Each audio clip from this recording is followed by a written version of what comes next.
WLR FM, Ireland's local radio station of the year, putting Waterford first. First for Waterford, WLR FM. Good evening, good evening, Mick, good evening. Mick, hang on a second now. Would you like a cup of coffee there before you start? We just started there. Oh, you're on air. We're on air. All right. All right. Hang on till I turn off this. Where's the switch? Where's the switch? just on the All side of it I there. have it. All right. I'm on. Sorry for our technical difficulties there. And welcome to the 6 o'clock news on WLR FM. Our first story here comes from Brian. So, Brian, we'll just read it out there. Alright, here we go. It all started when our antagonising protagonist, an alpaca, woke up in the swamp. It is the 7th time this has happened.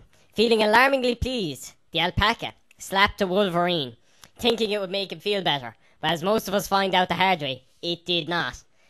Heart-filled with earnest fortitude, he realised that his beloved golden chain was still missing. Immediately he called the parole officer, who was a small cow. An alpaca had known the small cow for plus or minus 153 years, the majority of which were enchanted ones. The small cow was unique. He was intelligent, though sometimes a bit on the slow side. An alpaca called him anyway, for the situation was urgent. The small cow picked up a very sad alpaca.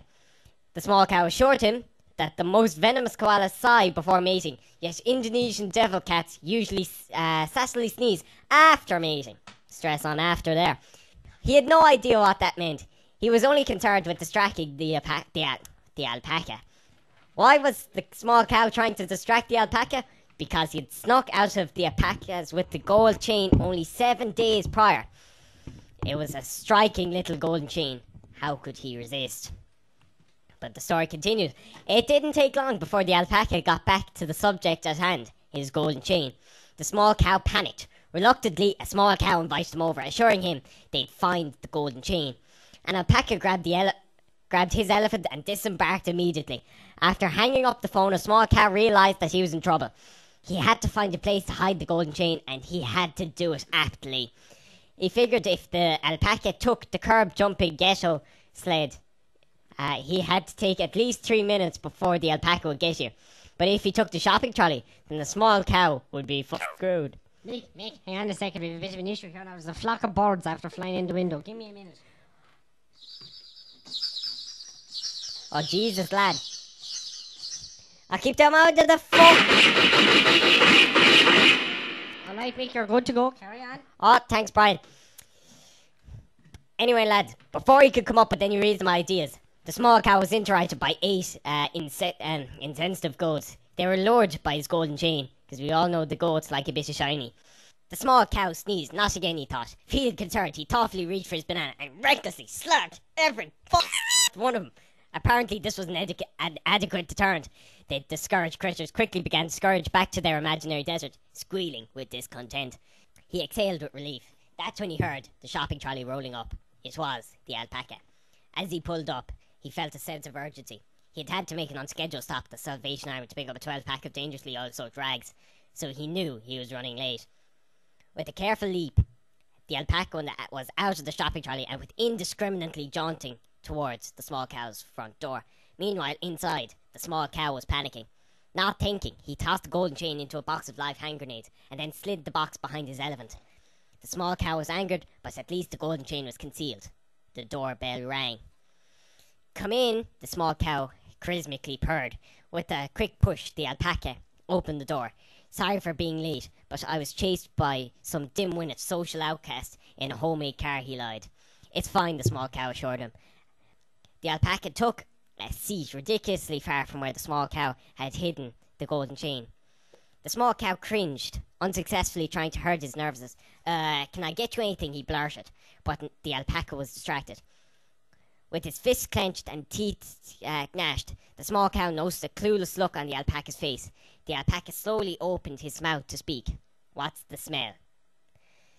The small cow felt a stabbing pain in his scalp when the alpaca asked this. In a moment of disbelief, he realised that he had hidden the golden chain right by his oscillating fan. What? I don't smell anything." A lie. An insensitive look started to form on the alpaca's face. He turned to notice the box that seemed clearly out of place. The those are just my grandma's gerbils from when she used to have the pet albino cat. She dropped M here earlier. The alpaca nodded with a fake acknowledgement. Then, before the small cow could react, an alpaca recklessly lunged towards the box and opened it. The golden chain was plainly in view. Jesus, lads, this is getting exciting. The alpaca stared at the small cow, and for what must have been about 9 milliseconds. Heart filled with earnest fortitude, the small cow groped sassily in the alpaca's direction, clearly desperate. An alpaca grabbed for the gold chain and bolted for the door. It was locked. The small cow let out an exotic chuckle. If only you hadn't been so protective of that thing, none of this would have happened. The alpaca, he rebuked. A small cow always had been a little pestering, so the alpaca knew that reconciliation was not an option. He needed to escape before the small cow did something crazy, like started chucking ripened avocados at him or something.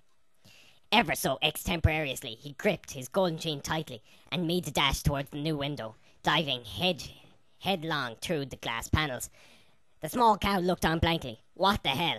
That seemed excessive. The other door was open, Silence from the alpaca. And to think, I varnished that window frame 9 days ago. It never ends. Suddenly, he felt a tinge of concern for the alpaca. Oh, you okay? Still silence. The small cow walked over to the window and looked down. The alpaca was gone. Just yonder, the alpaca was struggling to make his way through the swamp behind the small cow's place. The alpaca had severely hurt his double chin during the window incident, and was starting to lose strength. Another pack of feral gold suddenly appeared, having caught wind of the golden chain. One by one they latched onto the alpaca, already weakened from his injury. The alpaca yielded to the fury onslaught and collapsed. The last thing he saw before losing consciousness was a buzzing horde of goats running off with the golden chain. About 5 hours later, the alpaca woke, his double chin throbbing. It was dark, and the alpaca did not know where he was. Deep in the muddy swamp, the alpaca was very lost, suddenly cheered up by the Hantaro theme song. He remembered that his golden chain was taken by the goat, but at that point, he was just thankful for his life. That's when, to his horror, a little goat emerged from the haunted thicket. It was the alpha goat. The alpaca opened his mouth to scream, but was cut short when the goat sunk his teeth into the alpaca's kidney. With a faint groan, the life escaped from the alpaca's lungs, but not before he realised that he was a failure. Less than 7 miles away, the small cow was entombed by anguish over the loss of the golden chain. "My precious," he cried, as he reached for the sharpened wolverine. With a hasty thrust, he buried it deeply into his taint. As the room began to fade to black, he thought about the alpaca, wishing that he had found the courage to tell him that he had loved him. But he would die alone that day. All that remained was the golden chain that had turned them against each other, ultimately causing their demise. And as the dew on many sapling branches began to reflect the dawn's reddish glare, all that could be heard was the chilling cry of the distant goat, desecrating all things sacred to virtues of men, and perpetuating an evil that would reign for centuries to come. Our heroes would have lived unhappily ever after, but they were too busy being dead. So no one lived happily ever after. The end. WLR-FM, Ireland's local radio station of the year, putting Waterford first.